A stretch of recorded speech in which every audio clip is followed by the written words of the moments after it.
Hello 12th standard students of Canals Academy. I know you have done your best in 12th standard boards exam, but it's time again to do your best in the other entrance exam. I know you people can do it. So here I am Urvi Yadav. We are going to discuss the MCQ for alcohol, phenols, ethers.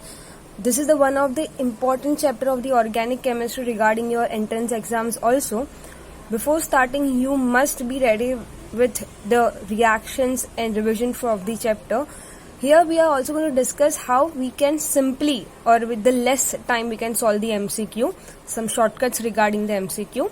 So let's start with the MCQ. Okay, so first MCQ is which of the following is a secondary alcohol? So we know that secondary alcohol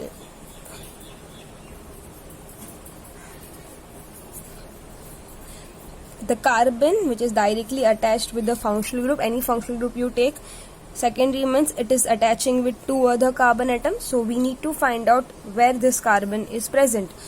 So ethyl alcohol, not possible. Methyl alcohol, not possible. Let's draw the isopropyl alcohol structure. If I talk about the iso, first you need to understand what do you mean by iso. Iso means anything. Second last carbon, assume this is the second last carbon. Okay. This is the last carbon, this is second last carbon. Second last carbon is attached with only one methyl group. This is called as iso group. Okay. So in the B option there is isopropyl. Prop matlab only 3 carbon. So already 3 carbon is there. So I will directly write the alcohol group, OH group. So if you can see this is a secondary carbon. So right answer is B. Okay. In a second, IUPAC name of the following compound. So I am just writing the roughly the structure. Here it is a OH and here it is 2 carbon. So we have already studied in case of IUPAC nomenclature you need to select the longest chain considering the functional group. So here the longest chain would be such like this. Okay, so number from the end such a way that function will get the least numbering. So 1 2 3 4 5 6. So 4 पे methyl है, 6 carbon है और 2 पे all है. So I guess it's nothing but C option, 4 methyl hexane to all. So its answer is C. Second का answer C हो जाएगा. Third वाला alkyl halides is converted into alcohol. अभी देखो भाई, इन द थर्ड केस मुझे alkyl halide को इस कन्वर्टेड इनटू अल्कोहल करना है. सबसे पहला है जिंक और मर्क्यूरी. आपको पता होना चाहिए जिंक और मर्क्यूरी जो है वो इस्तेमाल हो रहा है रिडक्शन के लिए. तो इधर रिडक्शन तो नहीं हो रहा है तो ये ऑप्शन चला जाएगा. सी ऑप्शन है 60% सल्फ्यूरिक एसिड. सल्फ्यूरिक एसिड जब भी आता है तो अगर कॉन्सेंट्रेटेड है और हायर टेम्परेचर है तो that is concentrated sulphuric acid at a higher temperature है तो वो हो जाता है डिहाइड्रेशन के लिए. तो हम इधर डिहाइड्रेशन भी नहीं कर रहे हैं तो वो ऑप्शन भी चला जाएगा. H2O वाला बी ऑप्शन तो आएगा ही नहीं बिकॉज H2O वाला कोई भी रिएक्शन होता ही नहीं है ऐसा. डी ऑप्शन को जरा देखिए. Using Ag2O silver oxide with water. जब मैं सिल्वर ऑक्साइड को पानी के साथ रिएक्ट कर रही हूँ it is going to form AgOH.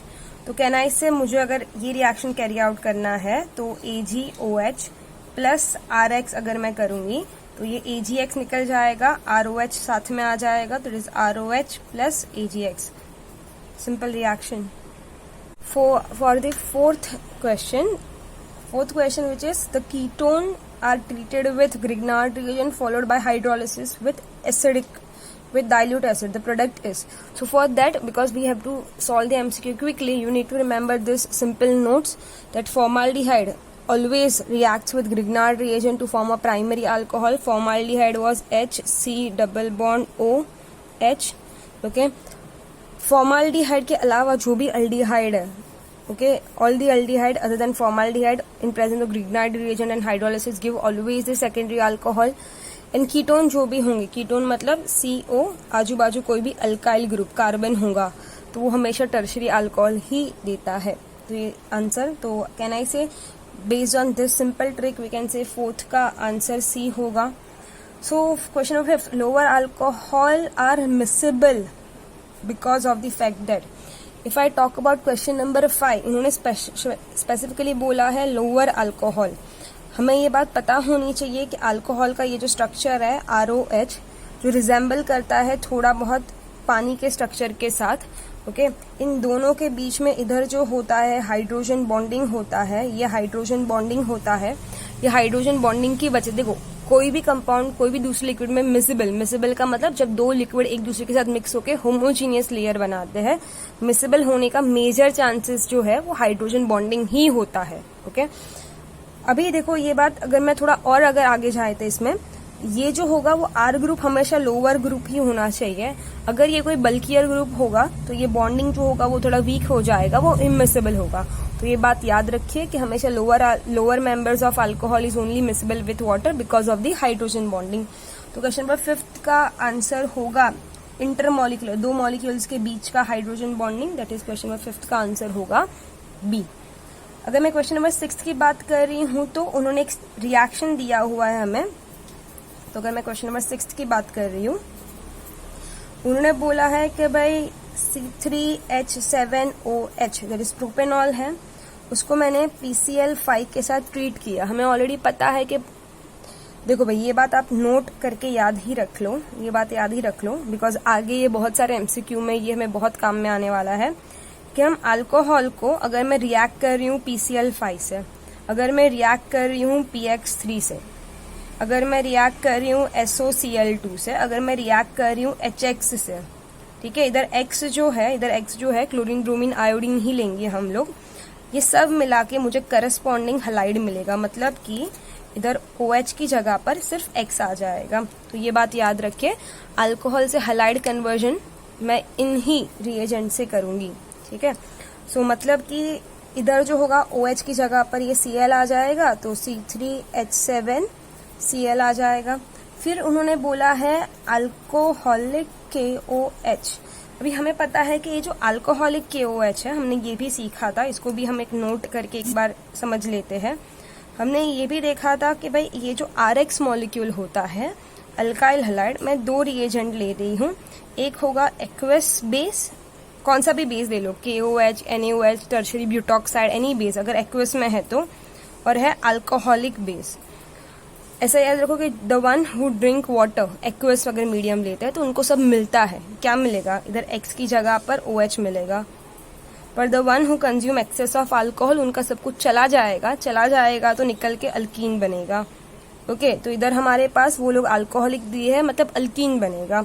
तो मतलब कि अगर स्ट्रक्चर समझाऊं तो 1 2 3, इधर Cl होगा, ये अल्फा कार्बन, ये बीटा कार्बन पे जो H होगा, इधर का Cl इधर का H निकल जाएगा, इधर सिंगल का फिर डबल बॉन्ड आ जाएगा, तो मेरे पास क्या बन जाएगा, propene.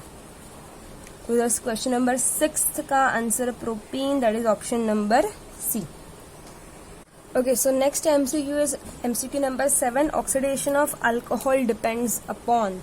So I'll simply say ये बात याद रखना है क्वेश्चन नंबर 7 के लिए, अल्कोहल जो भी ऑक्सीडेशन है वो डिपेंड करता है, क्वेश्चन नंबर 7 में डिपेंड करता है नंबर ऑफ हाइड्रोजन के ऊपर, ठीक है।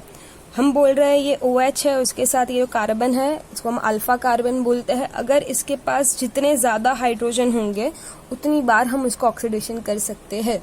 मतलब कि इतना सिंपल हम बोल सकते हैं कि भाई टर्शरी अल्कोहल जो है, जिसके पास अल्फा कार्बन के पास एक भी हाइड्रोजन नहीं होने की वजह से उसका ऑक्सीडेशन हम नहीं करते, उसका डिहाइड्रेशन की वजह से अल्कीन फॉर्म होता है। तो क्वेश्चन नंबर 7 का आंसर हो जाएगा C, दैट इज ऑक्सीडेशन जो है डिपेंड करेगा हाइड्रोजन के ऊपर। क्वेश्चन नंबर 8 जो है, in cold countries the ethylene glycol and water in the radiator in the cars during the winter results in. तो इसके लिए ये बात आपको याद रखनी है क्वेश्चन नंबर 8 के लिए। क्वेश्चन नंबर 8 के लिए हम थोड़ा बेसिक से पढ़ लेते हैं। हम बात कर रहे हैं कूलेंट के बारे में, हम बात कर रहे हैं एंटी फ्रीजिंग एजेंट के बारे में, ठीक है। हम क्या बोल रहे हैं ध्यान से सुनिए, या फिर हम इसमें डी आइसिंग का भी हम थोड़ा ऐड कर लेते हैं। थोड़ा हमें सोल्यूशन कॉलिगेटिव की हेल्प लेनी पड़ेगी इन सब के लिए। हम हेल्प लेंगे नॉन वोलाटाइल सल्यूट की। हम किसकी हेल्प लेंगे? हम लेंगे हेल्प नॉन वोलाटाइल सल्यूट की। आपको पूरे टेक्स्ट बुक में नॉन वोलाटाइल सल्यूट के क्या क्या एग्जाम्पल दिए गए हैं? आपको एग्जाम्पल दिया गया है एक जो भी एमसीक्यू में है, दैट इज इथिलीन ग्लाइकॉल का एग्जाम्पल दिया हुआ है उन्होंने NaCl का एग्जाम्पल दिया है, दैट इज कॉमन सॉल्ट का एग्जाम्पल दिया है। उन्होंने अमोनियम एसेटेट का भी एग्जाम्पल दिया हुआ है, अमोनियम एसेटेट का एग्जाम्पल दिया है। Okay, this are the general example that या फिर कौन सा भी ऐसा कि जो नॉन वोलेटाइल है, जैसे इथिलीन ट्राइग्लाइकॉल। ओके,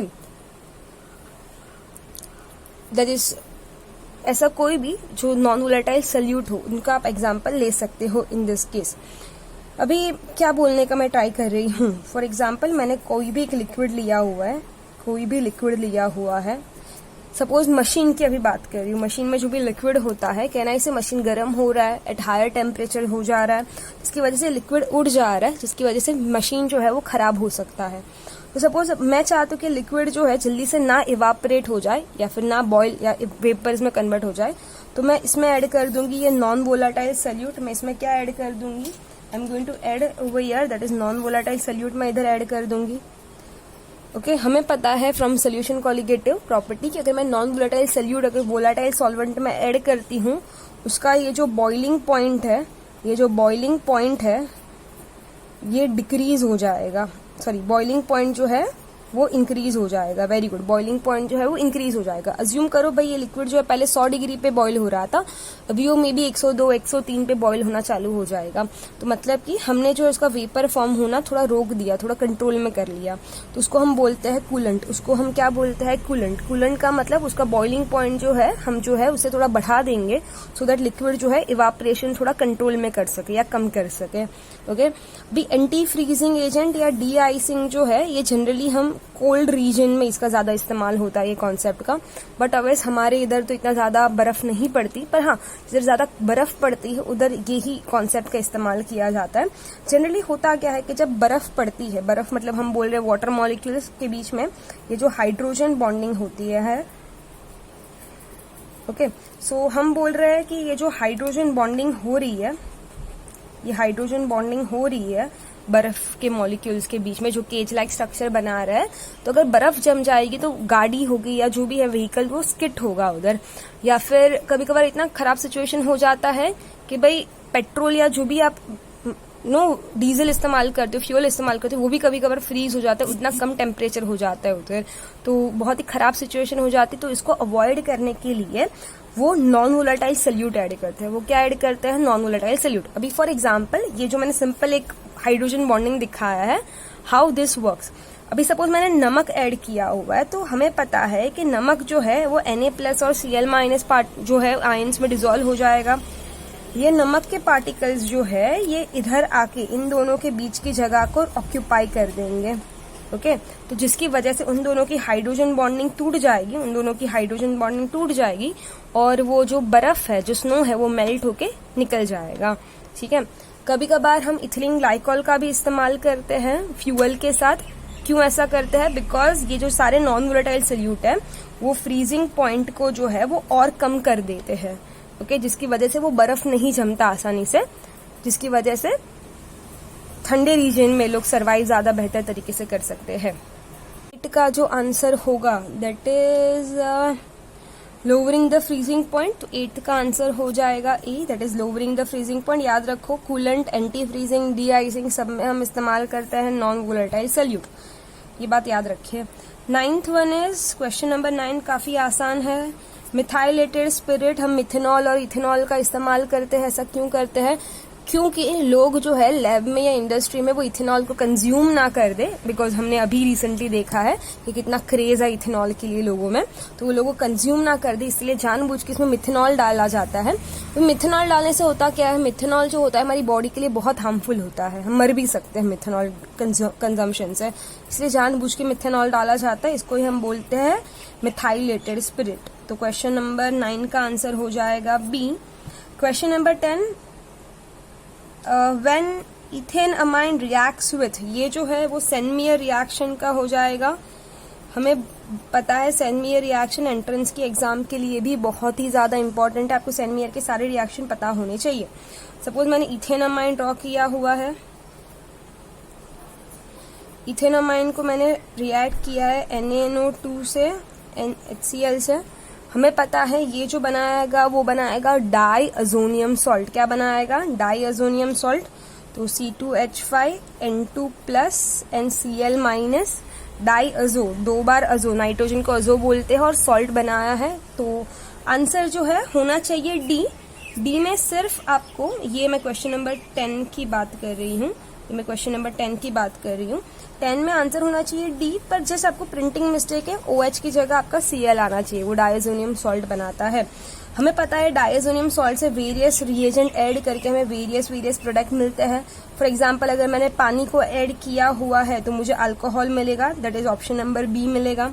अगर मैंने अल्कोहल को ऐड किया हुआ है तो मुझे option number A, that is alkane मिलेगा, एंड सो फोर्थ। तो इन शॉर्ट आपका सेंट-मेयर रिएक्शन बेस्ट तरीके से हो जाना चाहिए। Okay, so now the question number 11. Alcohol cannot be prepared from. तो हम पहले देख लेते हैं कि किस किस में से प्रिपेयर हो सकता है। दैट इज ऑप्शन नंबर ए के बारे में बात कर लेते हैं, जिसका हमने डिस्कशन ऑलरेडी किया हुआ है। हमारे पास इथाइल ब्रोमाइड है, मैंने लिया हुआ है एक्वस KOH। अल्कोहलिक लिया होता तो क्या मिलता, जरा याद कीजिए। वेरी गुड, अल्कीन मिलता। हमने लिया है एक्वस KOH, तो मुझे मिलेगा C2H5OH, इथाइल अल्कोहल मिलेगा plus KBr। Very good. Second one is B option. B जो ऑप्शन है उन्होंने बोला है कुछ कीटोन दिया हुआ है हमें, CH3C double bond O CH3, ये CH3 2 बार है। ओके, रिड्यूसिंग एजेंट LiAlH4, याद रखो, लिथियम एल्यूमिनियम हाइड्राइड NaBH4, ये सारे के सारे डाइबाल, ये सारे के सारे स्ट्रॉन्ग रिड्यूसिंग एजेंट है। तो ये इसको कीटोन को रिड्यूस करके अल्कोहल में कन्वर्ट कर देगा, दैट इज टर्शरी अल्कोहल में कन्वर्ट कर देगा। नेक्स्ट इज, सॉरी, ये टर्शरी अल्कोहल नहीं होगा, ये सेकेंडरी अल्कोहल में कन्वर्ट कर देगा। द सी ऑप्शन इज कि H प्लस एंड H2O।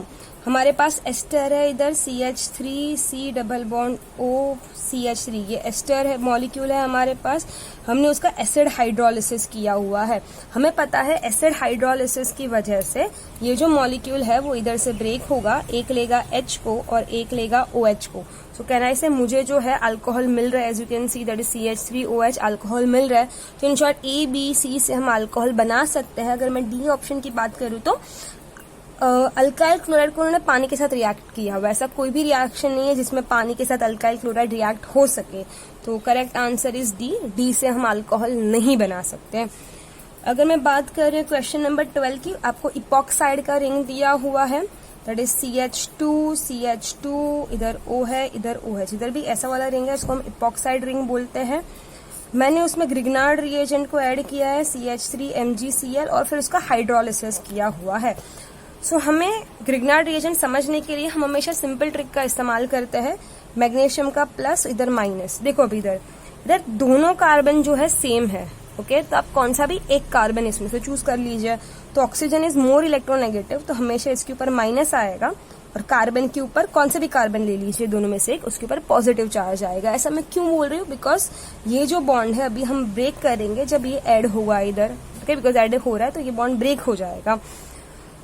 अभी ध्यान दीजिए कि अगर सपोज आपको ये जो रिंग है वो थोड़ा अनसिमेट्रिक होता, मतलब इधर कुछ और सब्स्टिट्यूट किया होता मैंने या समथिंग लाइक दैट, तो याद रखिए ये एडिशन उधर ही होता जिधर लेस सब्स्टिट्यूटेड हो, ओके, लेस सब्स्टिट्यूटेड होता उधर ये ऐड होता। अभी सेम है तो किधर भी ऐड करो चलेगा।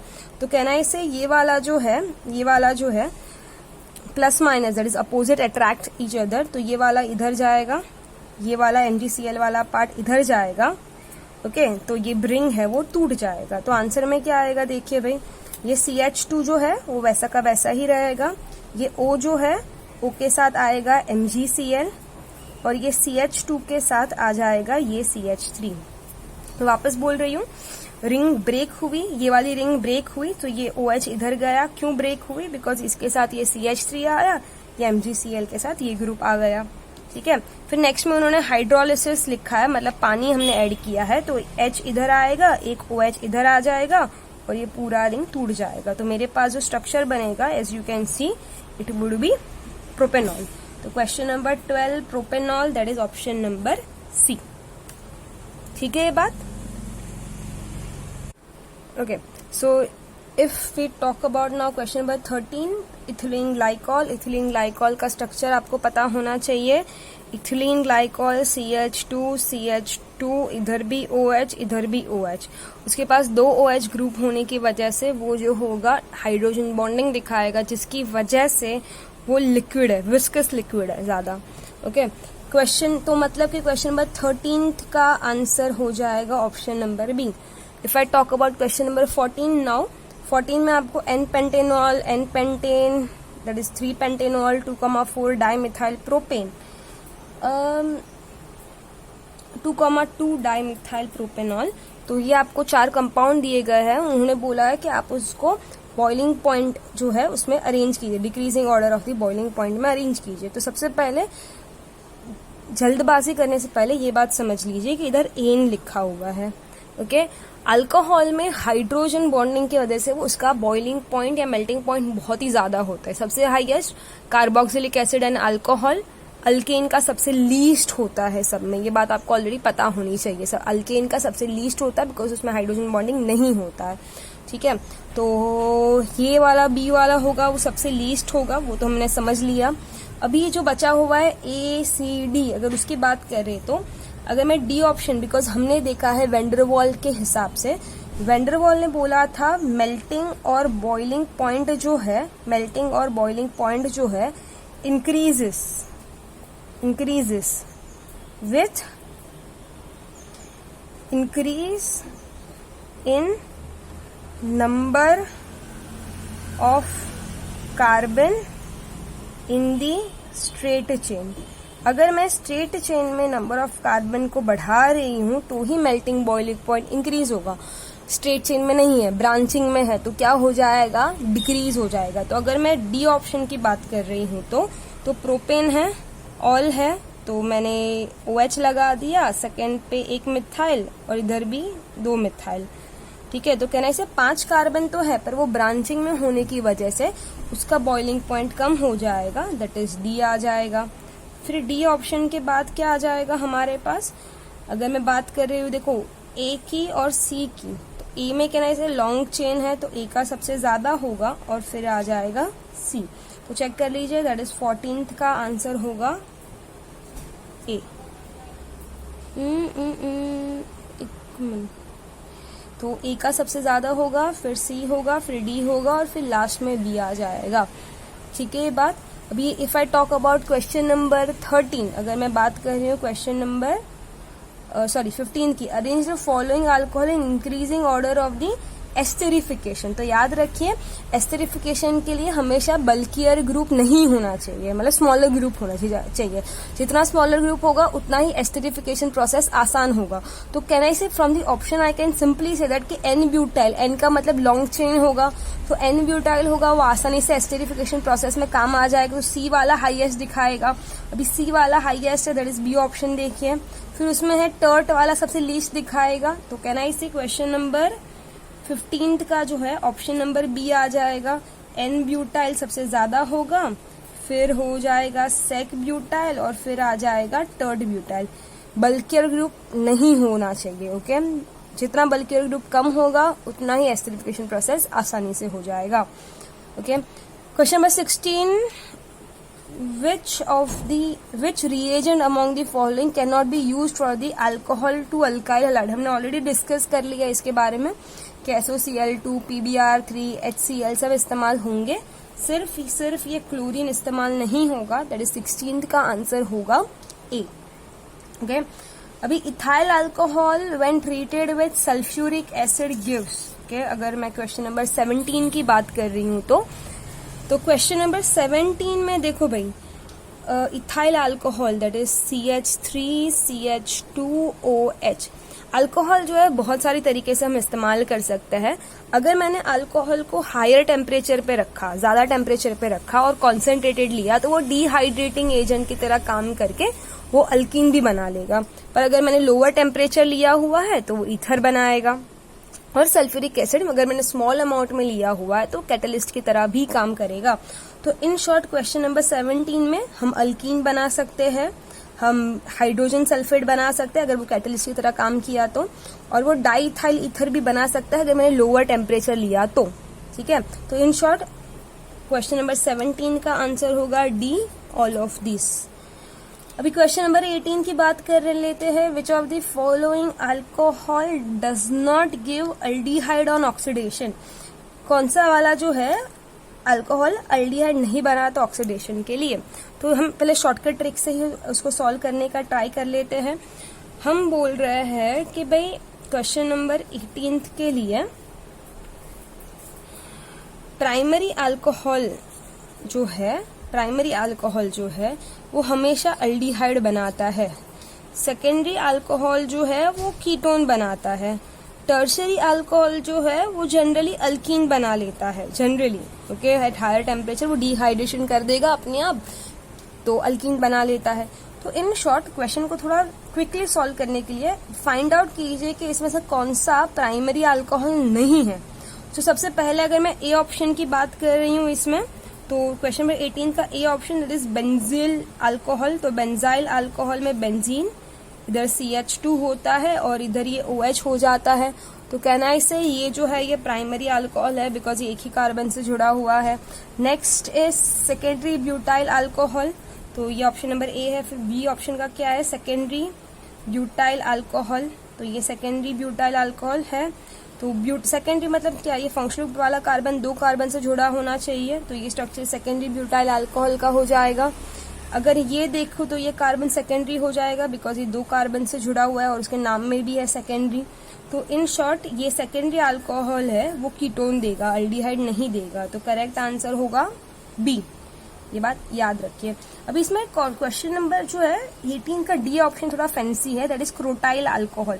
क्रोटाइल अल्कोहल मतलब कि उसमें जो है 4 कार्बन होंगे और बीच में डबल बॉन्ड होगा। तो ये बात आपको याद रखनी है, दैट इज डी ऑप्शन का। सिर्फ एक बार स्ट्रक्चर ड्रॉ कर लेती हूँ, 1 2 डबल बॉन्ड CCOH। तो ये है जरा crotyl alcohol, there is a common name.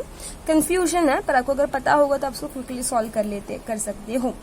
Question number 19 जो है आपके पास, that is wood spirit is known as. Wood spirit को हम मिथेनॉल बोलते हैं, that is option number A, आपको याद रखना पड़ेगा। Same way question number 20, carbinol को भी हम मिथेनॉल बोलते हैं, दैट इज आंसर हो जाएगा इसका बी। आपको ये बात पता होनी चाहिए। Now let's talk about question number 21। In case of question number 21 they are saying alkanol का general formula. So can I say alkanol, alcohol का हमें जनरल फॉर्मूला पता होना चाहिए।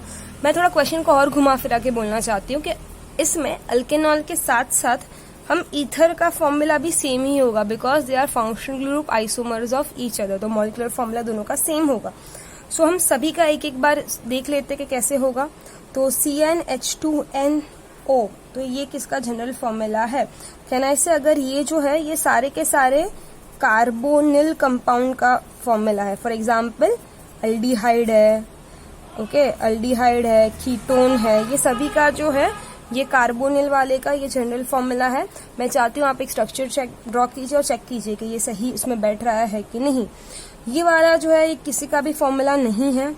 अगर मैं इस फॉर्मूले की बात करूँ तो ये वाला फॉर्मूला जो है आप ही खुद एग्जाम्पल लेकर देख लेते हैं। C2H5OH दैट इज अल्कोहल का है, 2 कार्बन 6 दैट इज 4 + 2 6 और एक ऑक्सीजन। तो कहना है इससे this is the right answer, that is option number C. 21 का जो option number C, that is alcohol का भी यही फॉर्मूला होगा और ईथर का भी यही फॉर्मूला होगा।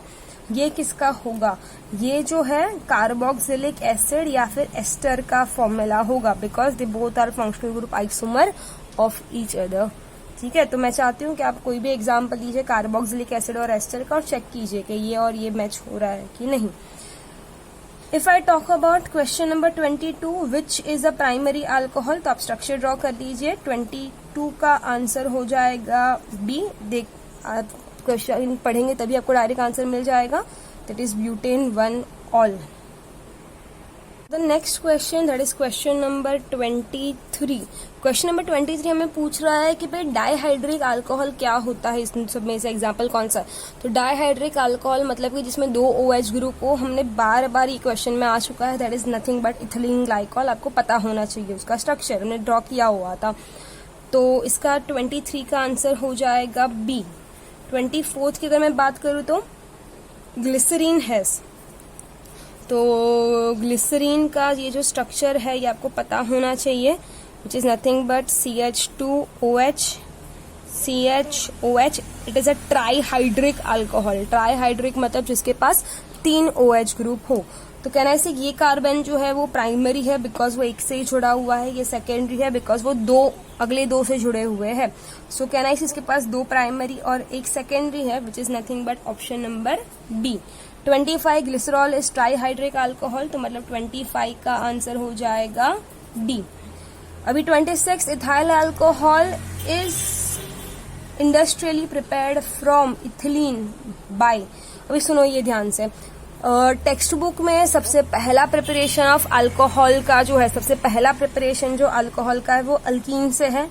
तो इंडस्ट्री में जो बनाया जाता है बाय एब्जॉर्बिंग सल्फ्यूरिक एसिड।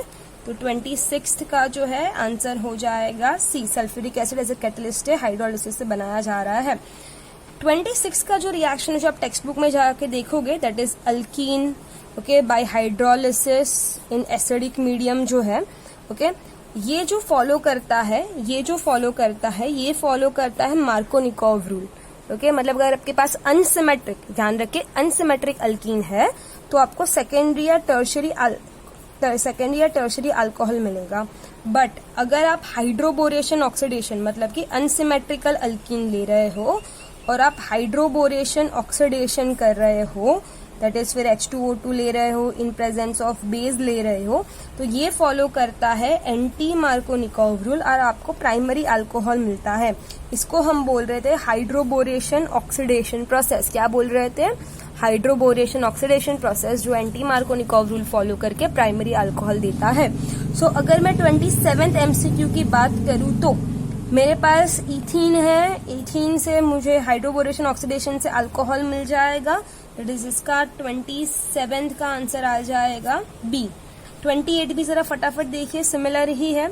मेरे पास अनसिमेट्रिक अल्कीन है, प्रोपीन है, तो मुझे क्या मिलेगा? हाइड्रोबोरेशन ऑक्सीडेशन से प्राइमरी अल्कोहल मिलेगा। तो उन्होंने पूछा है कि भाई देखो भाई इन सब में से कौन प्रोपेनॉल मतलब प्राइमरी अल्कोहल बनाएगा, दैट इज हाइड्रोबोरेशन ऑक्सीडेशन। तो 28 का आंसर हो जाएगा B. If you can see हमने सिर्फ एक ही रिएक्शन से 3-4 MCQ सिमिलर टाइप के सॉल्व कर लिए हैं। तो ये कुछ बेसिक्स होगा वो आपको पता होना चाहिए कि unsymmetrical alkene, acidic hydrolysis by sulphuric acid, secondary alcohol और हाइड्रोबोरेशन ऑक्सीडेशन से प्राइमरी अल्कोहल मिलता है। Talk about question number 29, little bit complicated है।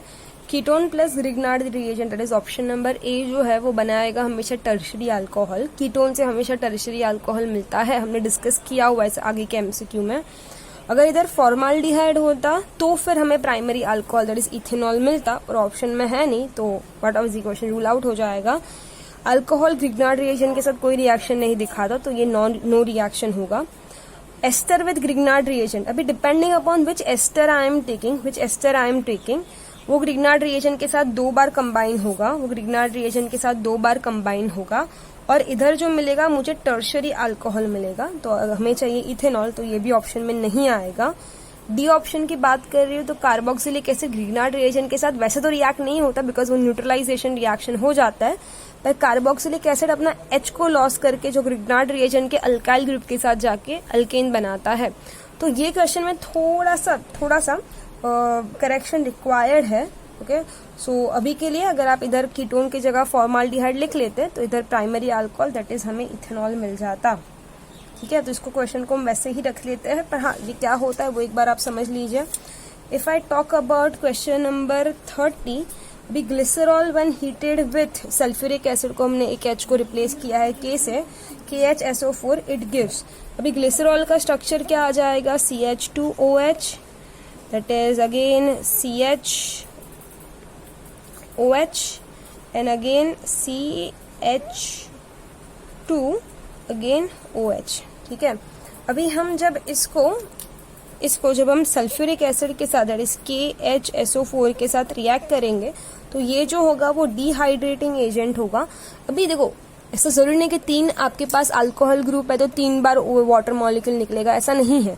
हमेशा हमने देखा है कि एक कार्बन से OH जा रहा है तो उसके बाजू वाले मतलब एडजेसेंट कार्बन से H जाना जरूरी है। तो अगर इधर से OH जा रहा है तो इधर से H जाएगा, यस और नो। फिर सेम वे अगर इधर से OH जा रहा है तो इधर से H जाएगा, तो मेरे पास 2 वाटर मॉलिक्यूल लॉस हो जाएंगे। तो इधर मेरे पास 2 वाटर मॉलिक्यूल लॉस हो जाएंगे तो मेरे पास क्या बचेगा, CH2 डबल बॉन्ड CH, इधर C आएगा सिर्फ C डबल बॉन्ड CH और इधर क्या आ जाएगा OH। As you can see इधर का OH इधर के H के साथ सेम वे OH H के साथ चला गया, जो बचेगा वो सिर्फ और सिर्फ CH2 double bond C double bond CHOH होगा। अभी ये जो होगा वो थोड़ा बहुत लेस स्टेबल होगा, इसमें हो जाएगा टॉटोमेरिज्म, और टॉटोमेरिज्म की वजह से ये जो H होगा वो इधर चला जाएगा और ये डबल बॉन्ड जो होगा वो इसके पास चला जाएगा और मुझे स्ट्रक्चर मिलेगा कुछ इस तरीके से होगा, CH2 double bond CH double bond O, जो ऑप्शन नंबर C में आपको दिखाई दे रहा है।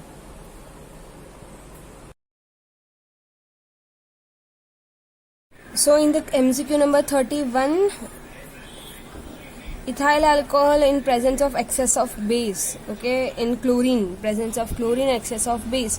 The final product will be over here. The final product according to iodoform test, that is chloroform, instead if we have a chlorine over here.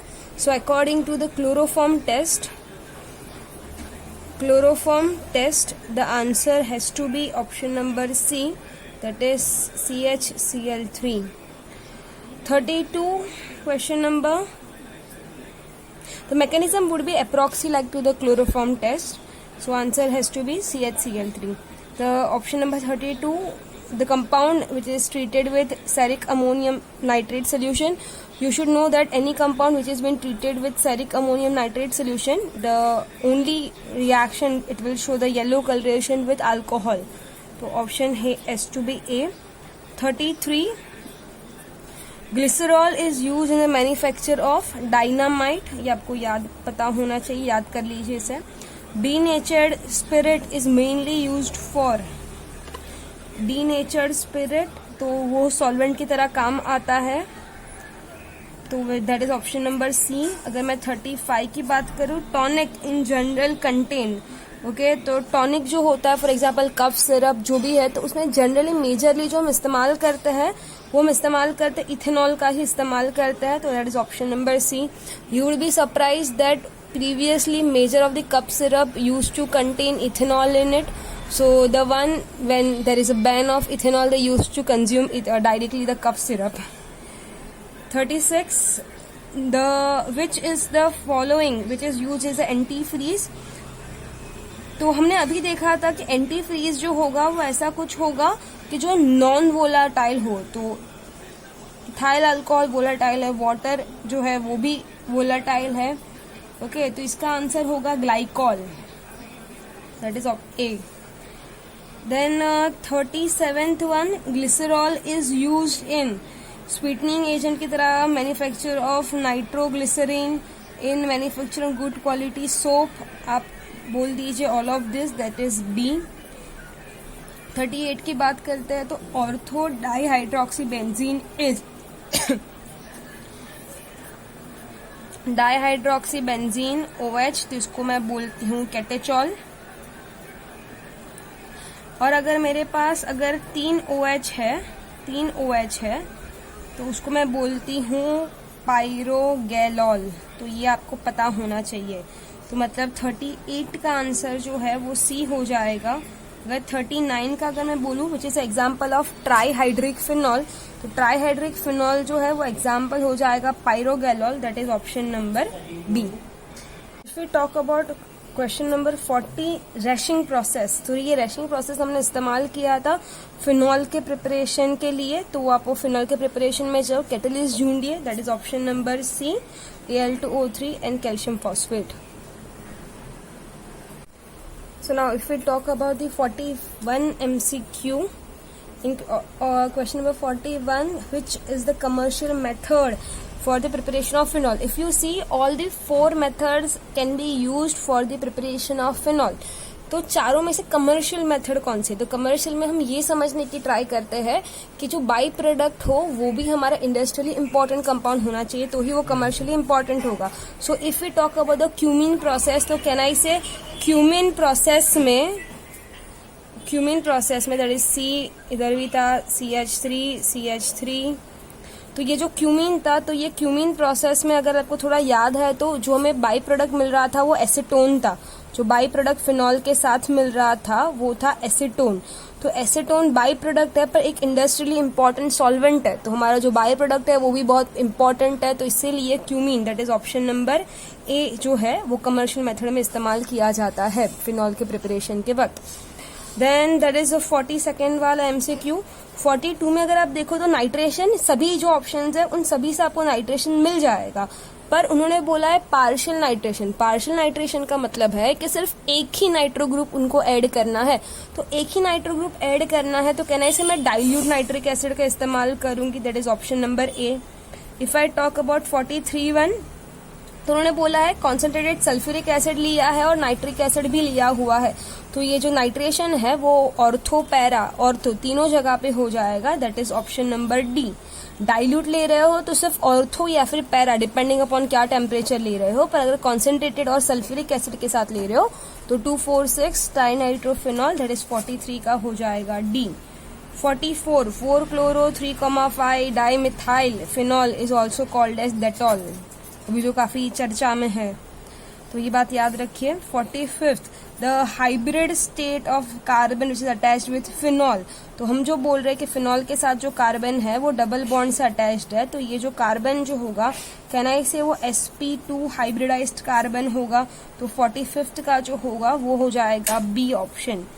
50, that is 46th one, picric acid is. तो देखो ये picric acid जो है वो बहुत ही ज्यादा carcinogenic है।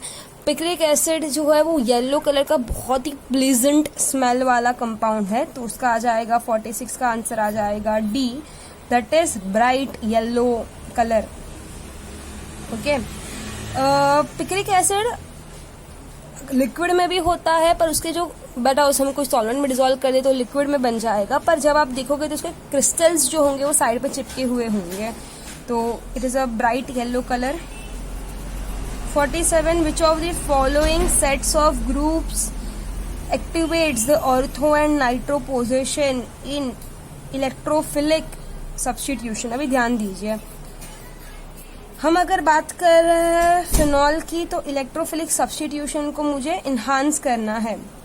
Okay, तो कहना से इलेक्ट्रोफाइल चाहिए, तो इलेक्ट्रोफिलिक, इलेक्ट्रोफाइल, तो इलेक्ट्रोफाइल्स का मतलब है इलेक्ट्रॉन लवर, उधर सब्स्टिट्यूट होने वाला है। तो इलेक्ट्रॉन लवर कब सब्स्टिट्यूट होगा? जब बेंजीन के पास इधर इधर इधर जो होगा वो इलेक्ट्रॉन्स अगर ज्यादा होंगे तो। ओके, तो मतलब कि अगर बेंजीन के पास जब इलेक्ट्रॉन्स कब ज्यादा होंगे? जब इधर जो होगा कोई इलेक्ट्रॉन डोनेटिंग ग्रुप होगा, तो ही तो कोई इलेक्ट्रोफाइल उधर आके जो होगा उसके साथ अट्रैक्ट होगा। तो मतलब कि अगर हम ऑप्शन में देखें तो दैट इज OH और OR, ये दो ही है जो आपको इस ऑप्शन में दिखे जाएंगे जो इलेक्ट्रॉन को देते हैं। ओके, अगर मैं ऑप्शन नंबर बी की बात करूं तो NH2 ग्रुप डोनेटिंग है पर NO2 ग्रुप इलेक्ट्रॉन विड्रॉइंग है। तो मैं वापस रिपीट कर रही हूँ, इलेक्ट्रोफाइल को सब्स्टिट्यूट करना है, इलेक्ट्रोफाइल को सब्स्टिट्यूट करना है मतलब इलेक्ट्रॉन लवर उधर आएगा। तो इलेक्ट्रॉन लवर कब आएगा? जब इलेक्ट्रॉन देने वाला कोई ग्रुप हम इधर रखेंगे तब। 47 का हो जाएगा डी वाला। मैं 48 की बात कर रही हूँ, nitration product of phenol is not 100% due to, okay, so in question number 48, nitration product of phenol is not 100% due to less stability of nitrophenol। जो होगा वो डिकम्पोज हो जाएगा, नाइट्रेशन जो होगा जैसे NO2 गैस जो होगा वो लिबरेट होना चालू हो जाएगा, that is the only reason. Okay, if we move forward to the 49th MCQ, थोड़ा प्रिंटिंग की वजह से थोड़ा ऊपर नीचे हो गया, पर राइट क्वेश्चन ऐसा है, फिनॉल है, NaOH डाला है और देखो CO2 थोड़ा नीचे हो गया है, तो मतलब CO2 उसके नीचे है और हीटिंग है, मुझे कोई A कंपाउंड मिल रहा है।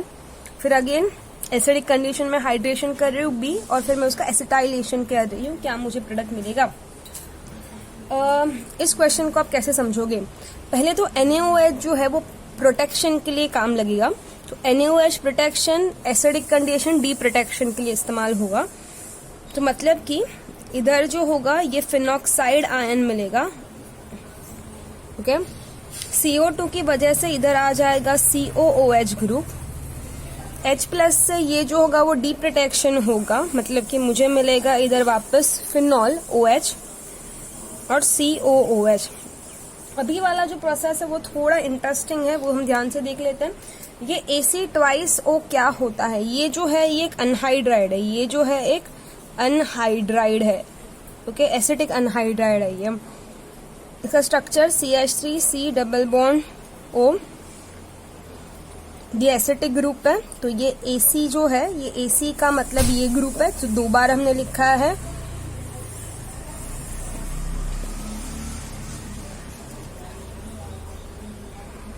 इसमें मैंने एक O ज्यादा ऐड कर दिया है, तो ये कुछ इस तरीके से होगा, ये डायरेक्टली अटैच्ड होगा इससे, ठीक है। तो जब मैंने ये कंपाउंड को, दैट इज अनहाइड्राइड को इसके अंदर ऐड किया, ये बनता है एसिटिक एसिड में से वाटर मॉलिक्यूल निकाल के हमें एसिटिक अनहाइड्राइड मिलता है। This is nothing but acetic anhydride which is nothing but AC2O। जब मैं इसको रिएक्ट कर रही हूँ इस कंपाउंड के साथ, तो ये जो कंपाउंड है H को लेके चला जाता है। अभी कौन सा H जाएगा, फिनॉल वाला जाएगा या COOH वाला जाएगा। हमें ऑलरेडी पता है कि फिनॉल वाला H जब जाएगा तब फिनॉक्साइड आयन बनेगा जो ज्यादा स्टेबल है, तो जिसकी वजह से ये वाला H easily, that is phenol वाला H इजीली चला जाएगा। तो कैसे होगा, मैं एक बार लिख के समझाती हूँ। तो सपोज ये मैंने फिनॉल वाला OH लिखा है, इधर ये COOH है मेरे पास, ये जो H जो है इस पूरे कंपाउंड के साथ चला जाएगा, तो मेरे पास क्या बचेगा इसमें, मेरे पास बचेगा रिंग, बेंजीन रिंग, इधर होगा COOH, इधर जो आएगा O आएगा, इधर जो बचा हुआ C डबल बॉन्ड O, और इधर जो आएगा ये CH3 ग्रुप होगा। इसको हम बोलेंगे एसिटाइल बेंजोइक एसिड, तो that is nothing but this acetyl salicylic acid, this is nothing but aspirin, okay. तो ये जो बन जाएगा, ये बन जाएगा एस्पिरिन का structure which is nothing but acetyl salicylic acid, acetyl salicylic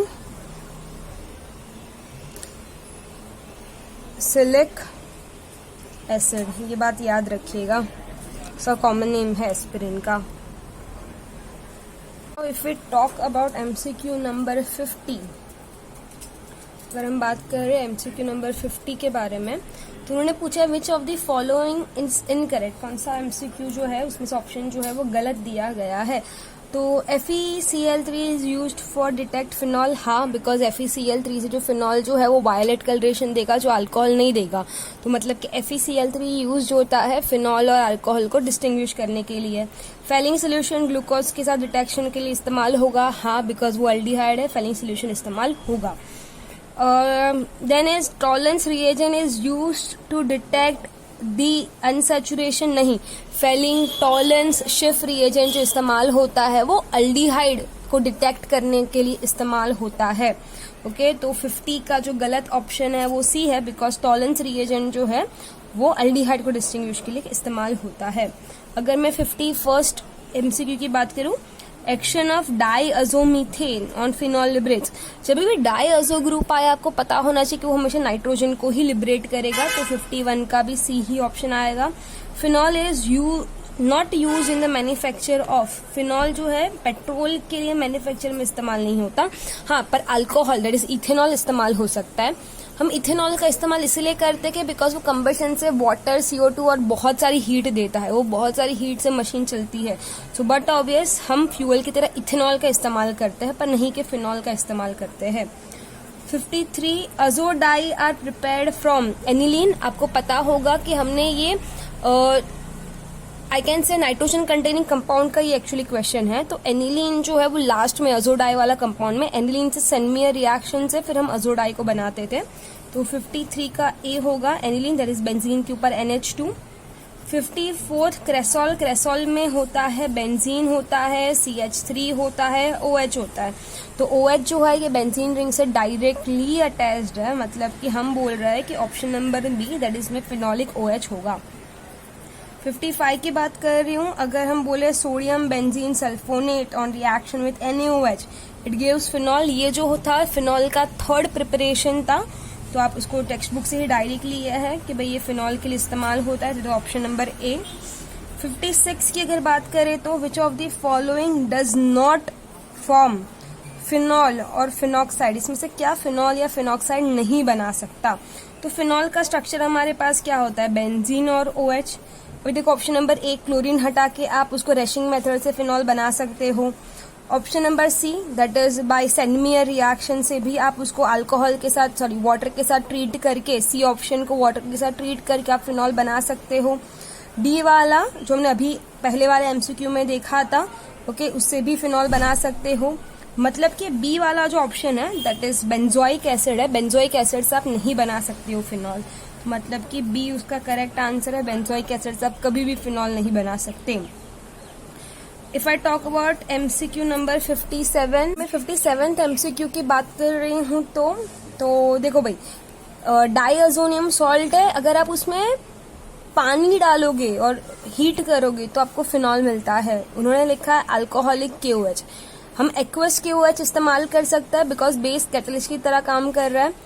तो भाई अल्कोहलिक KOH से ये नहीं होगा बिकॉज वो एलिमिनेशन रिएक्शन की तरह काम करेगा। तो 57 का हो जाएगा option number A. So if I talk about MCQ number 58, phenol is obtained by heating the aqueous solution of, देखो ये फिनॉल की प्रिपरेशन के ऊपर क्वेश्चन बहुत सारी बार आ रहे हैं। मैं इतना ही बताना चाहूंगी कि फिनॉल की प्रिपरेशन सिर्फ 5 है, ओके। तो that is option number B जो है, that is benzene diazonium chloride, that is Sandmeyer reaction से आप फिनॉल बना सकते हो। बार बार ये क्वेश्चन रिपीट हो रहा है। अगर मैं 59th की बात करूँ, काफी इंटरेस्टिंग क्वेश्चन है, ध्यान दे दीजिए। उन्होंने बोला है कि आपके पास C6H5 मतलब बेंजीन है, आपके पास CH है, डबल बॉन्ड CH और CHO है, और आप क्या इस्तेमाल करोगे जिससे ये जो डबल बॉन्ड है कि डबल बॉन्ड वैसा का वैसा ही रहे, पर ये वाला जो पार्ट है दैट इज CHO पार्ट है वो रिड्यूस होके CH2OH हो जाए। तो आपको ये बात याद रखनी है, ये बात आपको याद रखनी है कि आपको ये डबल बॉन्ड का कुछ नहीं करना, सिर्फ CHO को ही रिड्यूस करना है। तो जब भी आपको सिर्फ फंक्शनल ग्रुप दैट इज इसको ही सिर्फ रिड्यूस करना है, ओके, अनसैचुरेशन को कुछ नहीं करना, तो आप स्ट्रॉन्गर रिड्यूसिंग एजेंट लोगे सच एज LiAlH4 या फिर NaBH4 या फिर आप डाइबाल भी ले सकते हो। तो ये जो सारे होंगे सिर्फ और सिर्फ ये फंक्शनल ग्रुप को ही रिड्यूस करेंगे, दैट इज ये सिंपल वाला डबल बॉन्ड या ट्रिपल बॉन्ड उसको कुछ भी नहीं करेंगे। तो that is nothing but option number 59 का ऑप्शन नंबर बी होगा। पर सपोज अगर मैंने ऑप्शन नंबर ए का लिया होता, अगर मैंने इसमें 59th वाले में यही रिएक्शन में इसकी जगह पर हाइड्रोजन और निकल लिया होता तो डबल बॉन्ड को वो रिड्यूस करके सिंगल बॉन्ड बना देता। ओके, सी ऑप्शन जो है वो ऑक्सीडाइजिंग एजेंट की तरह काम करता। सेम वे ऑप्शन नंबर ए और डी जो है सेम तरीके से काम करता, डी डबल बॉन्ड का सिंगल बॉन्ड बना लेता। MCQ नंबर 60 की अगर बात करें, the order of melting point of ortho para Meta nitrophenol is, तो ये थोड़ा इंटरेस्टिंग क्वेश्चन हो जाएगा, भी ध्यान दीजिए। पैरा नाइट्रोफिनॉल का पहले स्ट्रक्चर ड्रॉ करो, ये हो जाएगा OH, ये हो जाएगा NO2। मेटा नाइट्रोफिनॉल की बात करो तो ये हो जाएगा OH, ये होगा NO2। और अगर मैं ऑर्थो नाइट्रोफिनॉल की बात करूँ तो OH और ये हो जाएगा NO2। ये पैरा, ये मेटा और ये ऑर्थो, ये तीनों का स्ट्रक्चर है नाइट्रोफिनॉल का। ये बात समझ लीजिए आप, ओके। अभी हो क्या रहा है इसमें वो समझ लेते हैं। इन दिस केस ये जो हाइड्रोजन बॉन्डिंग है वो अंदर ही अंदर हो रही है O और H के बीच में। तो ऑर्थोनाइट्रोफिनॉल जो है वो बताता है हमें इंट्रा मॉलिक्यूलर हाइड्रोजन बॉन्डिंग। वो क्या बताता है हमें? Intra molecular hydrogen bonding. जबकि पैरा और मेटा जो है वो हमें बताता है inter molecular hydrogen bonding. Inter का मतलब दो अलग अलग मॉलिक्यूल के बीच में हाइड्रोजन बॉन्डिंग होगा। इंट्रा मतलब सेम ही होगा। तो ये हाइड्रोजन बॉन्डिंग की वजह से, इंट्रा और इंटर की वजह से, ये जो ऑर्थो का होगा वो सबसे लीस्ट होगा, फिर पैरा का सबसे हाईएस्ट होगा। ये बात याद रखिए। आप उसको ऐसे भी समझ सकते हो कि ये जो बॉन्ड है वो खुद के साथ ही है, तो जब हम बॉईल करेंगे, आप उसको मेल्ट करेंगे, हीट अप्लाई करेंगे, तो ये जो होगा अकेला अकेला मॉलिक्यूल सारे सेपरेट हो जाएंगे, जबकि ये पूरी चेन बनाए हुए होंगे, तो इसको सेपरेट करना जो है वो डिफिकल्ट हो जाएगा, बिकॉज वो एक के साथ एक जुड़े हुए होंगे। जो मॉलिक्यूल्स है एक के साथ वाया हाइड्रोजन बॉन्डिंग जुड़े हुए होंगे, तो उसको तोड़ पाना डिफिकल्ट है, जबकि ये खुद के साथ ही बॉन्ड किए हुए हैं, इसलिए वो अलग अलग इजीली हो जाएंगे। तो याद रखिए, ऑर्थोनाइट्रोफिनॉल का बॉइलिंग पॉइंट हमेशा मेल्टिंग पॉइंट, बॉइलिंग पॉइंट हमेशा कम ही होगा as compare to para and metanitrophenol, due to intramolecular hydrogen bonding. वो खुद के साथ ही बॉन्ड बनाएंगे। अभी इसके ऊपर और भी सारे एमसीक्यू आएंगे, उसके बारे में भी डिस्कस कर लेते हैं। फॉर एग्जाम्पल, ये जो है इंट्रामोलिकुलर हाइड्रोजन बॉन्डिंग की वजह से इसका बॉइलिंग पॉइंट, मेल्टिंग पॉइंट कम हो जाएगा, और ये जो है ये वोलाटाइल भी है। ये क्या हो जाएगा? वोलाटाइल।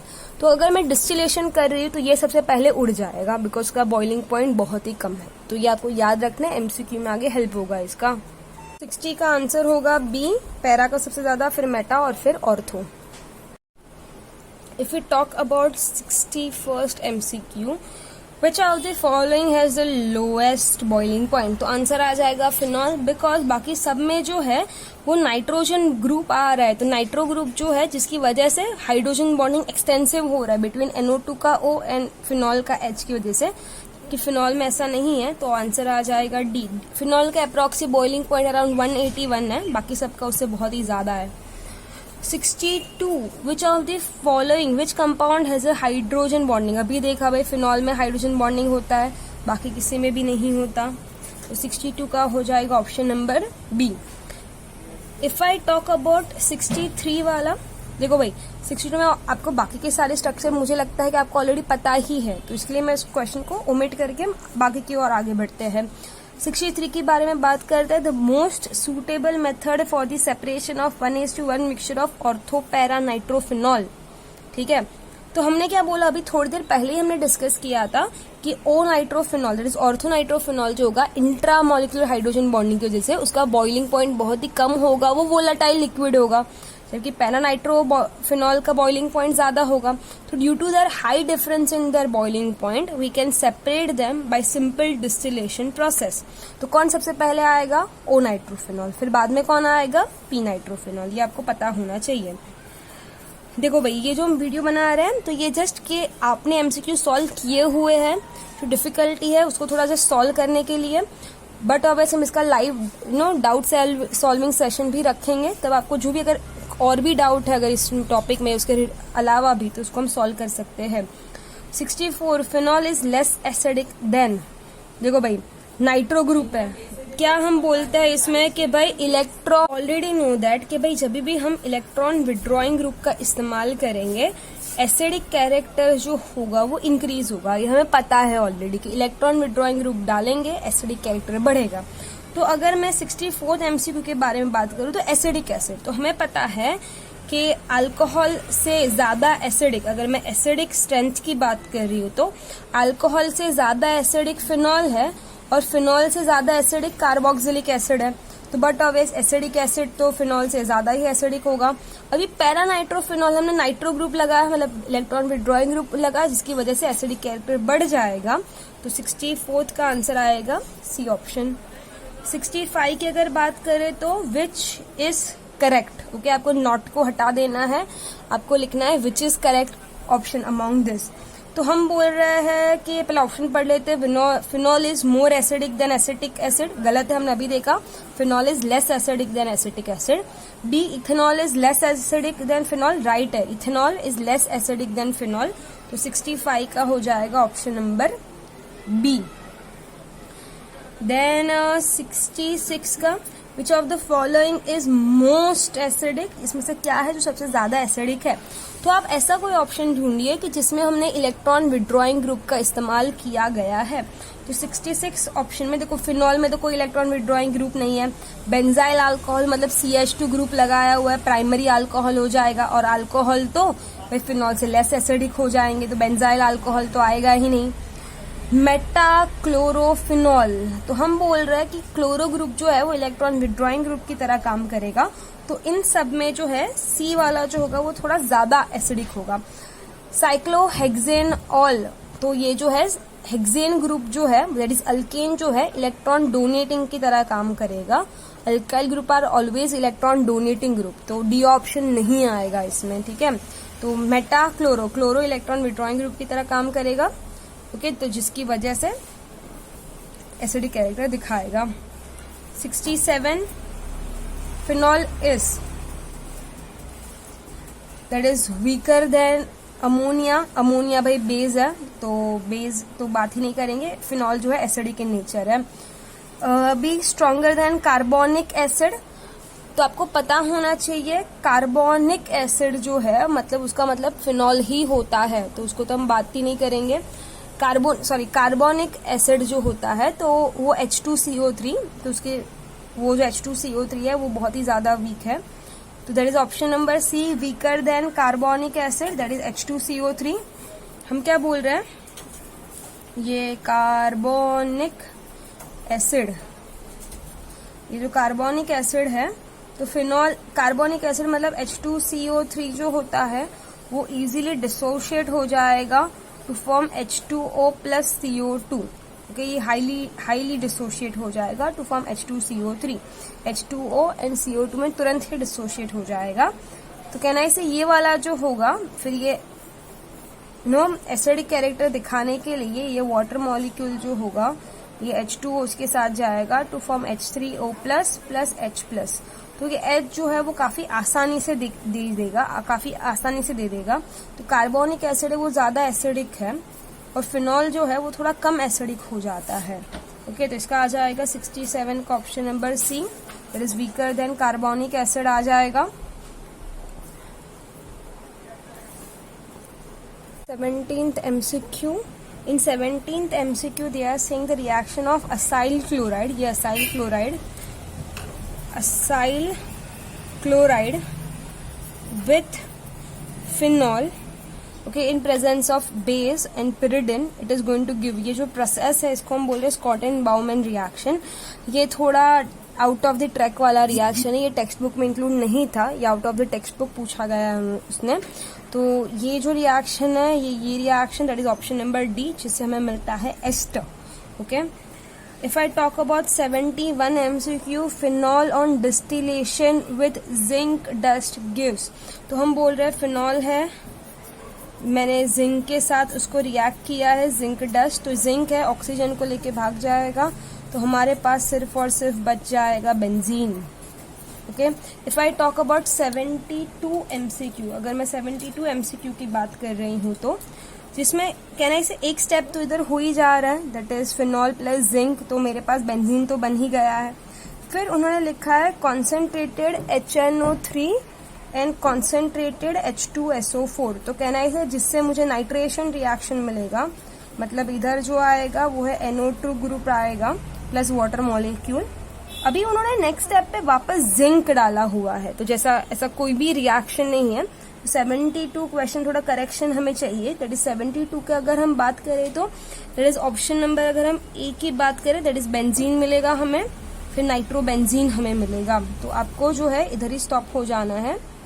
उसका उन्होंने रिडक्शन करने को बोला है, तो एनिलीन जो है जिंक से रिडक्शन नहीं होता, हमें रिड्यूसिंग एजेंट की जरूरत पड़ेगी जिससे रिडक्शन से हमें एनिलीन मिलता है। हम इसमें reducing agent hydrogen plus palladium इस्तेमाल कर सकते हैं जिससे हमें ये रिडक्शन करके एनिलीन मिलेगा। तो 72 का अभी ऑप्शन नंबर ए मार्क कर लीजिए आप लोग, okay. If I talk about question number 73 की अगर हम बात करें तो when heated with ammonia under the pressure alone or in presence of zinc chloride, phenols are converted into when heated with ammonia or under alone. 23 question, phenol को मैंने ammonia के साथ रिएक्ट किया है, ये OH एक H को लेके भाग जाएगा, हमारे पास जो मिलेगा वो है बेंजीन के ऊपर NH2 और प्लस वाटर मॉलिक्यूल साइड में निकल जाएगा which is nothing but aniline ion. तो 73 का आंसर हो जाएगा B, that is nothing but aniline. If I talk about 74th question, benzene diazonium chloride reacts with phenol in the basic medium gives. तो हम वापस एक बार स्ट्रक्चर ड्रॉ कर लेते हैं, बेंजीन डायazonium क्लोराइड। तो मैंने बेंजीन ड्रॉ कर लिया है, डाइअजो ग्रुप ड्रॉ कर लिया है और ये Cl ड्रॉ कर लिया माइनस प्लस।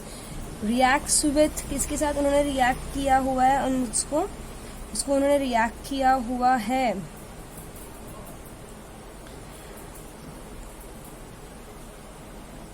फिनॉल। तो मतलब कि हम ड्रॉ कर लेते हैं phenol, that is benzene and OH।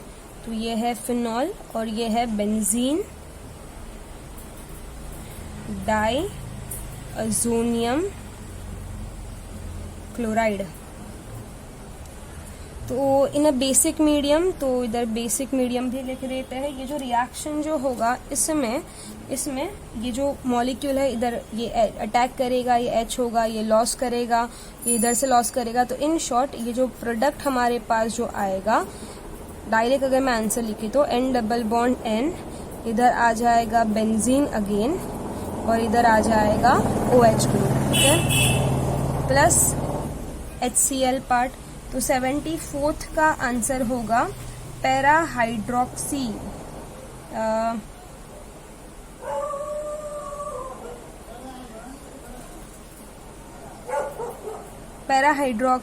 अजोबेंजीन। तो इसका आंसर आ जाएगा para hydroxy azo group benzene.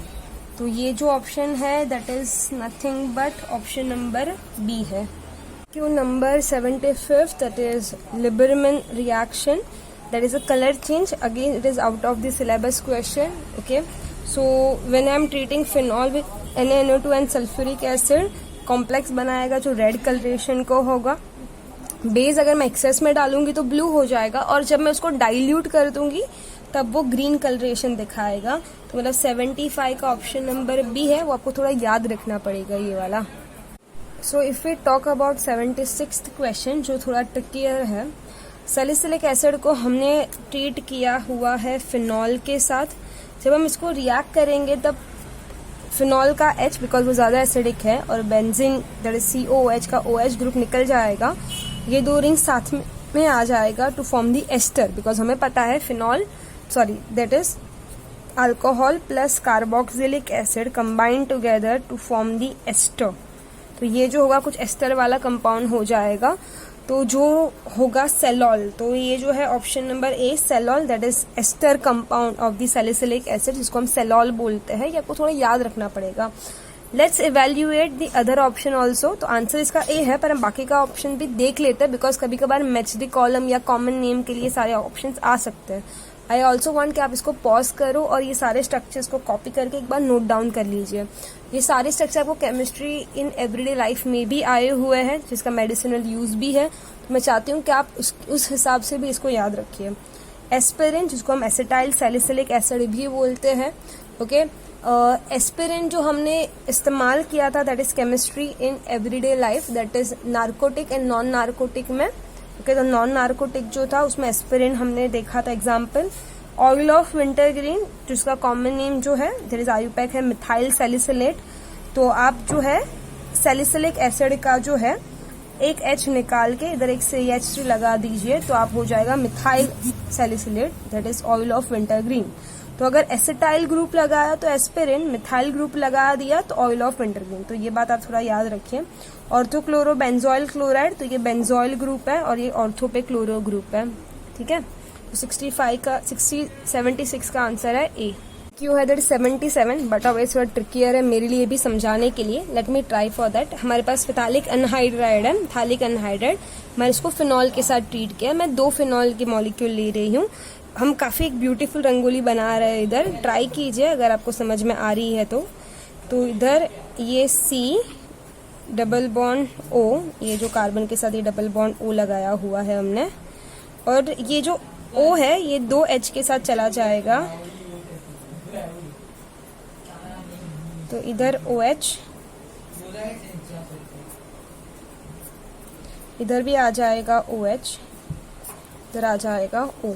तो ये जो स्ट्रक्चर है इधर का H 2H ये O के साथ चला जाएगा, तो ये जो स्ट्रक्चर है वो है फिनॉल थैलिन का स्ट्रक्चर है। तो 77 का जो है आंसर आ जाएगा B। If we talk about 78th MCQ, ethers contain which of the following linkage, that is COC linkage, that is option number C। 79 which of the following alkoxy hydrocarbon, alkoxy, जब oxy word आता है तब ether ही आता है answer में, तो ether का जो एक ही option, that is option number C। If I talk about the 80th one, simple ether and mixed ether contains alkyl dash alkyl group respectively। Same simple में सेम होगा, मिक्स्ड में डिफरेंट अल्काइल ग्रुप होगा, that is option number B।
So in MCQ number 81 they are asking the symmetric one। तो symmetric मतलब कि आजू बाजू वाला adjacent उससे ऑक्सीजन जो होना चाहिए वो सेम होना चाहिए, that is option number A is the right answer, that is diphenyl ether। 82 वाले में गड़बड़ है, 82 में क्वेश्चन जो है राइट आंसर एक भी मैच नहीं हो रहा है, तो 82 का राइट आंसर होना चाहिए था ethoxy ethane, that is ether, 2 carbon वाले ग्रुप एडजेसेंट है।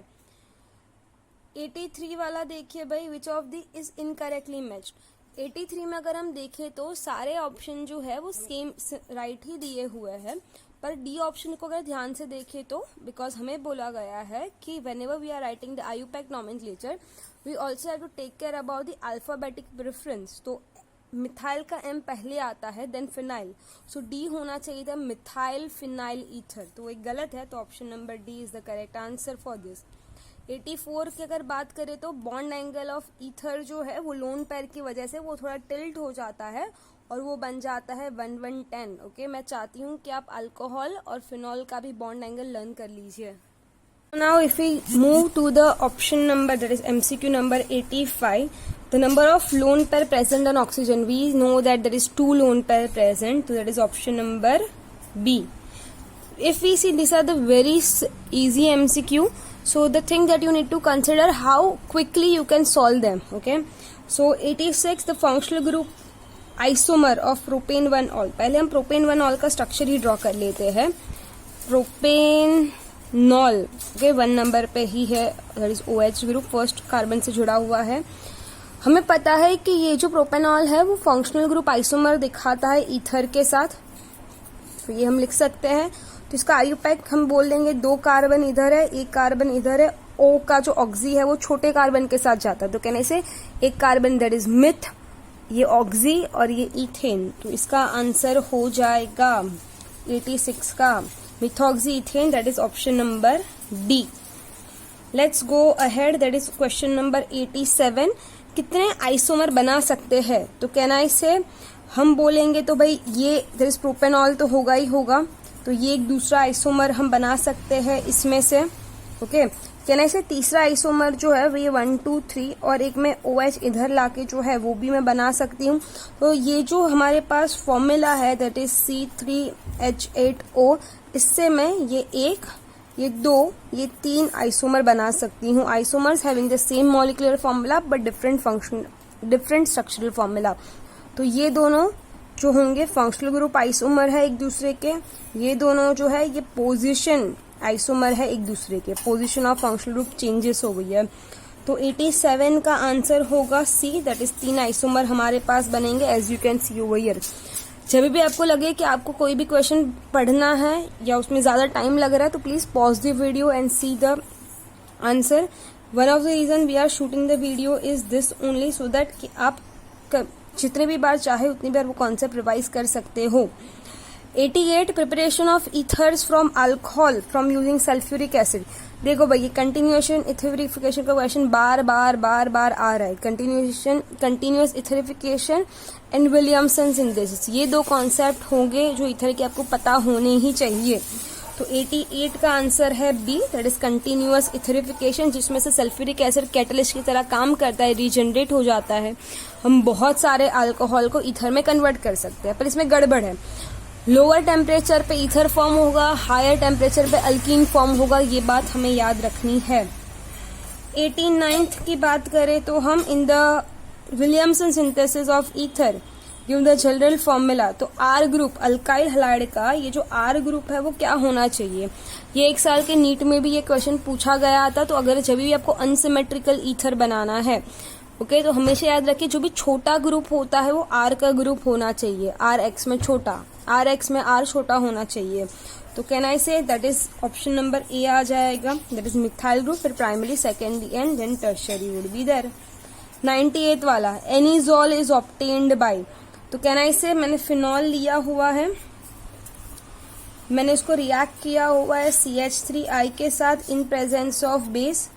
तो ये बेस क्या करेगा, फिनॉक्साइड आयन बनाएगा, दैट इज H को निकाल के Na आएगा और फिर ये Na निकल के इधर CH3 आ जाएगा, मतलब कि हमें मिल जाएगा एनिजोल। ये है एनिजोल, ओके, तो हमें मिल जाएगा फिनॉल से एनिजोल।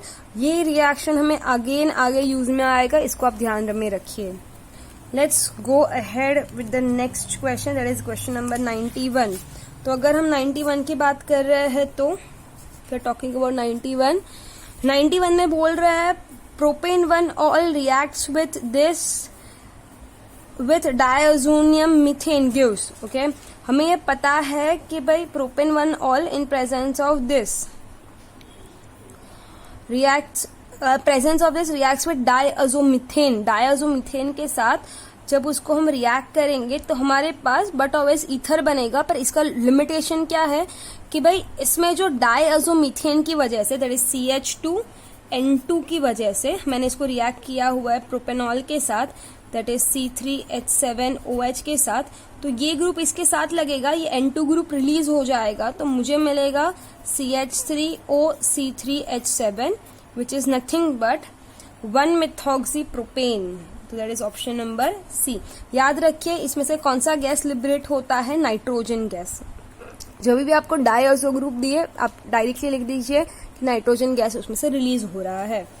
92 क्वेश्चन की बात करते हैं तो which of the following is false regarding diethyl ether. Okay, हमने ऑलरेडी पहले डिस्कस कर लिया है कि ऑक्सीजन के पास 2 लोन पेयर होते हैं। जब भी आप इस ऑप्शन में देखो ऑप्शन नंबर ए, उन्होंने एक ही लोन पेयर दिया हुआ है, तो that is it is a wrong option. Let's go to 93rd one.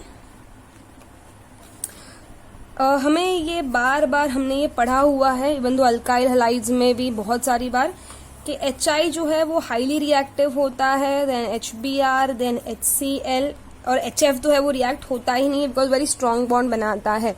Okay, इसमें बहुत वीकर बॉन्ड की वजह से वो आसानी से रिएक्ट कर लेता है। तो 93 का होगा option number A.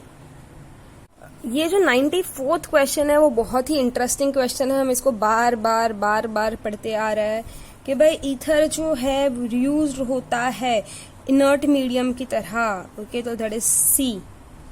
95 which of the following is not used as a use of diethyl ether. पे एंटी एनेस्थेटिक की तरह इस्तेमाल होता है, रेफ्रिजरेंट, इंडस्ट्रियल सॉल्वेंट की तरह भी इस्तेमाल होता है, पर वो एंटीसेप्टिक की तरह इस्तेमाल नहीं होता बिकॉज फिनॉल एंटीसेप्टिक रिएजेंट की तरह इस्तेमाल होता है, याद रखिए आप। 96th one, which of the following is simple ether. Simple मतलब आजू बाजू के ग्रुप सेम होने चाहिए, दैट इज ए वाला option. 97th one, structure of diethyl ether is confirmed by or can I say formed by Williamson synthesis, that is D वाला option।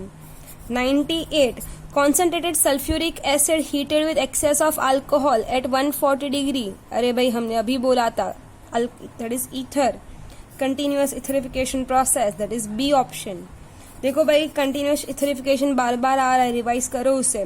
Same way Williamson again 99, रोना that is R अल्थाइल group ONNA, रोना group आया है, Williamson synthesis.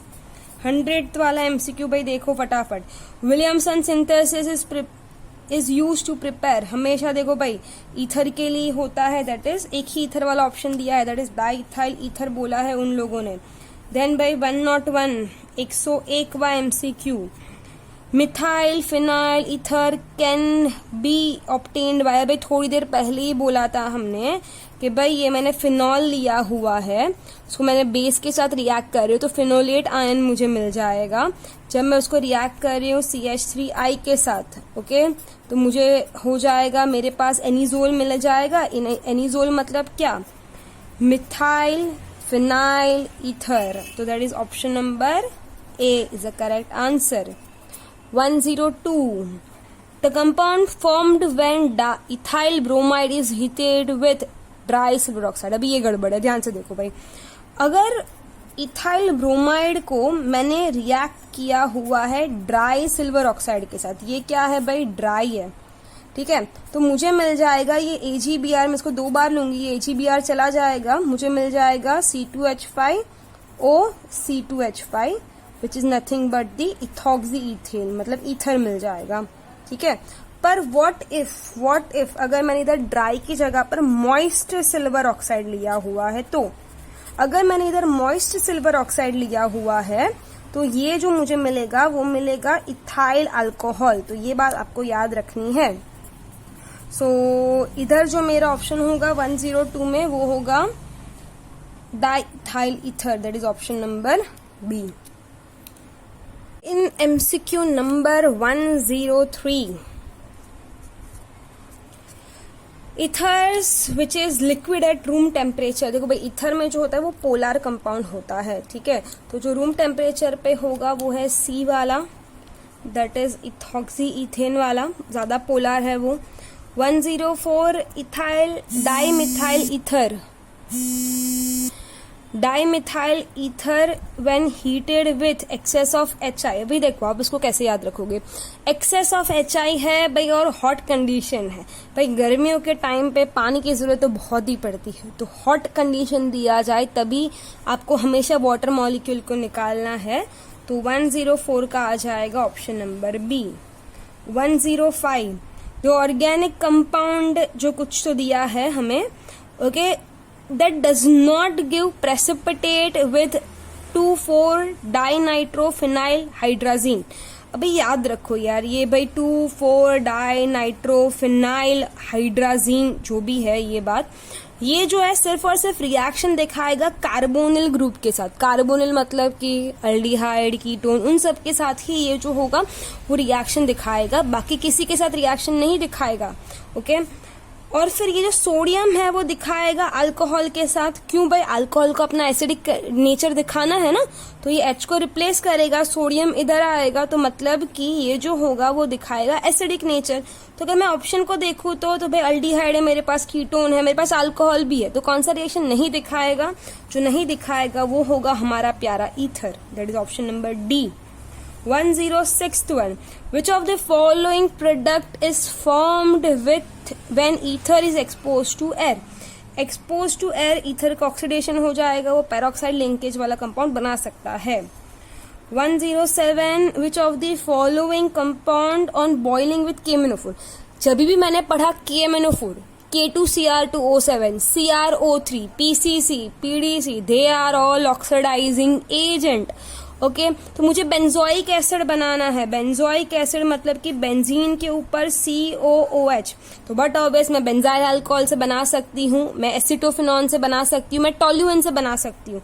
जो मैं नहीं बना सकती वो है एनिजोल से. एनिजोल मतलब क्या, हमारे पास बेंजीन के ऊपर क्या था, OCH. अरे भाई इसका ऑक्सीडेशन नहीं कर सकते हम लोग, तो ये इधर से नहीं बन सकता. 108 MCQ. Which of the following is used as a catalyst for Grignard reaction? अरे भाई ये तो हमने बहुत पढ़ा हुआ है. ग्रिग्नार्ड, विलियम ग्रिग्नार्ड को जो है इसके लिए नोबेल प्राइज मिला था, वो है ड्राई ईथर. अगर मैंने ड्राई ईथर का इस्तेमाल नहीं किया तो एक्सोथर्मिक रिएक्शन होगा, अल्केन प्रोड्यूस हो जाएगा, मेरा ग्रिग्नार्ड रिएजेंट वेस्ट हो जाएगा. ठीक है. 109th one. Which of the following is known as, क्या लिखा है इधर, मर्पेंटेंट्स. ओके तो ये बात याद रखिए, मर्पेटेंस जो नाम है वो इस्तेमाल होता है थायो अल्कोहल. थायो मतलब कि S ग्रुप. ओके तो इधर RSOH, तो ये थायो अल्कोहल मतलब कि ऑप्शन नंबर A. चलो आगे बढ़ते हैं. 110th वाला MCQ. तो बस अभी थोड़े ही MCQ हमारा भी और डिस्कस करने हैं हमें. तो 110, compound that will react with NaOH to form methanol is. अरे भाई ये जो रिएक्शन है बोर्ड के लिए सबसे इम्पोर्टेंट रिएक्शन था, that is Hofmann elimination reaction का आंसर है. तो that is option number A. Okay तो इधर जो होगा ये जो है वो मिथेनॉल बनाएगा. Next 111, in the reaction of this. अरे भाई ये तो विलियमसन सिंथेसिस. ओके नहीं ये विलियमसन सिंथेसिस नहीं, एक बार स्ट्रक्चर ड्रॉ कर लेते हैं. ArOH plus RX. तो कहना है इसे हम अगर इसमें देखें तो ये HX को अगर मैं निकाल दूं तो मुझे मिलेगा ArOAr, that is nothing but ether. That is option number C हो जाएगा इसका answer. If I talk about 112, according to Lewis concept, Lewis बोलता था एसिड ऐसा कोई सब्सटेंस जो लोन पेयर को एक्सेप्ट करे, बेस जो होगा वो लोन पेयर को डोनेट करे. ने बार बार देखा है कि भाई ईथर में ऑक्सीजन के पास 2 लोन पेयर होते हैं, वो डोनेशन में लगा सकता है, तो मतलब कि वो बेस की तरह हमारा काम करेगा. That is option number B. Okay so students, here we were discussing the MCQ of alcohol, phenol, ethers. We have tried our best due to all this situation. We have tried our best to reach to you. Okay, we are also searching the new ways so that we can teach you. Okay, so alcohol, phenols, ether. If you have any further query, we'll be solving it in a live session. But till now, practice those MCQ. If you have any query, we'll discuss in the live session. Thank you.